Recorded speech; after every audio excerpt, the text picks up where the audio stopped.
As we go on the air at 4, the very first layoffs hit the U.S. Steel plant in Granite City, and more workers will be sent home in the coming days. It's a move the company claims is necessary in light of the United Auto Workers strike. Good afternoon. Thanks for being here at 4. I'm Kay Quinn. The Metro East plant supplies steel to the GM plant in Wentzville, which has been shut down since the UAW walked off the job September 14th. 5 on your side's Justina Coronel joins us live from Granite City now with more insight into how workers there are affected. Justina? Yeah, okay, so I'm told about 300 people are impacted. Now, those layoffs started yesterday, and more people will be let go this month. Now, earlier today, we sat down with the union president of United Steelworkers Local 1899. I'm told 262 primary workers were temporarily laid off yesterday. Now, he explains those members work in the blast furnace side of the plant. Now, this is after we learned exactly 2 weeks ago, U.S. Steel was temporarily idling Furnace B at the Granite City Works plant. Now, the company faults the UAW strike, saying there has been a decrease in demand for steel. While the union president calls it a knee-jerk reaction, they're doing everything they can to empower those employees by hosting informational meetings tomorrow.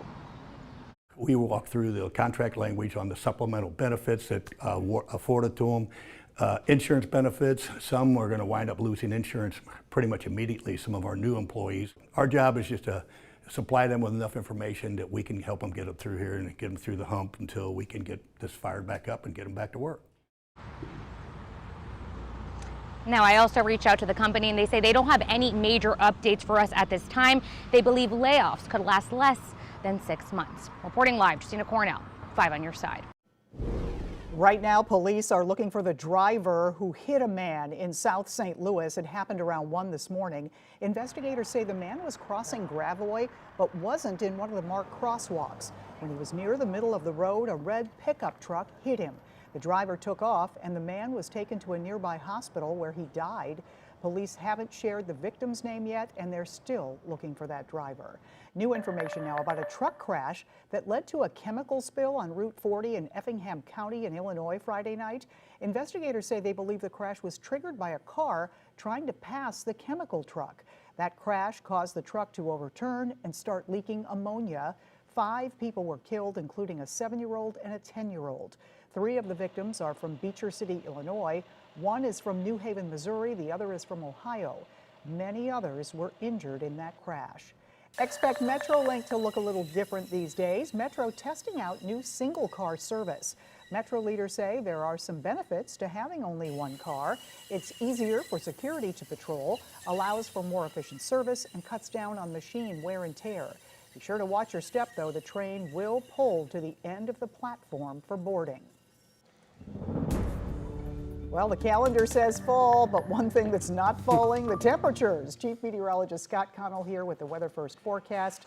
How long is summer going to stick around, Scott? You know, we have a few more days, really 2 more afternoons after today, where temperatures will be above average, and then it's going to finally start feeling like fall around St. Louis. In fact, in a pretty big way as we head towards the end of the weekend to the weekend.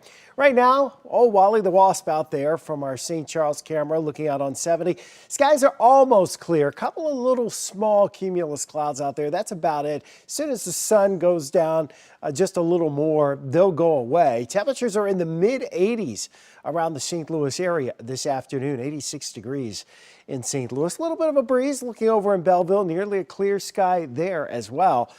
So we know that the mosquitoes are still out there with this warm weather and a fairly fast breeding cycle because it's been so warm. Well, the fact that it's not too muggy and the fairly light winds, that's keeping that mosquito forecast in the high category. Quite warm into Wednesday. Rain is likely Wednesday night. That signals a change. The weekend will turn much cooler with capital letters, Kay. We'll see you in a few minutes. Okay, we'll see you then. Thank you so much, Scott. Former President Donald Trump appeared in court today in New York City. It's the start of a civil trial against him. The lawsuit accuses him and other family members of fraud by overinflating property values for years. This led to the Trumps getting favorable loans from New York banks. The case was brought by the state's Attorney General, Letitia James. My message is simple. No matter how powerful you are, no matter how much money you think you may have, no one is above the law. and it is my responsibility and my duty and my job to enforce it. So far, the judge in the case has stripped the Trumps of control of their namesake New York properties. The former president has repeatedly said they've done nothing wrong. The Archdiocese of St. Louis is moving forward with its All Things New plan. The focus now, Catholic elementary schools. About a third of the more than 80 schools in the area will start to go through a consultation process. Pastors and church leaders will meet to discuss the current and future status of the schools. Changes and school closings will be announced in December. It is Banned Book Week across the country. St. Louis public libraries have events all this week. Right now, city libraries are encouraging people to join in a read-in by finding their favorite book and reading inside the library. Last year, Missouri passed a ban on books described as, quote, non-age appropriate. The law makes it a crime to provide minors with sexually explicit visual materials in public schools and libraries. Supporters of the law say it was necessary to protect kids from books with graphic and pornographic material that were on shelves. Other area libraries and schools are holding educational events to coincide with Banned Book Week. St. Louis University hosting a panel discussion on book bans in education. That's Wednesday in the Pius Library's second floor gallery at 12:15. The St. Louis County Library's Natural Bridge branch will have a banned book tasting where you can learn about banned books. That's at 5 o'clock tonight. It is free, but you do need to register. New help for our city's homeless population. The legislation that could make it easier for more folks to find a bed for the night. Have you been to a shopping mall lately? We talked with an expert about why some are thriving and others are dying off. And we hope you'll join us for our next special called Race, Listen, Learn, Live, Fighting Anti-Semitism. It airs Thursday, October 5th at 7 p.m.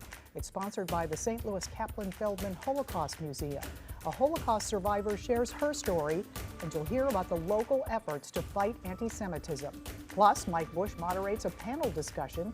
It's all next Thursday at 7 p.m. right here on 5 on Your Side. You can also stream it on the 5 Plus on Roku and Fire TV.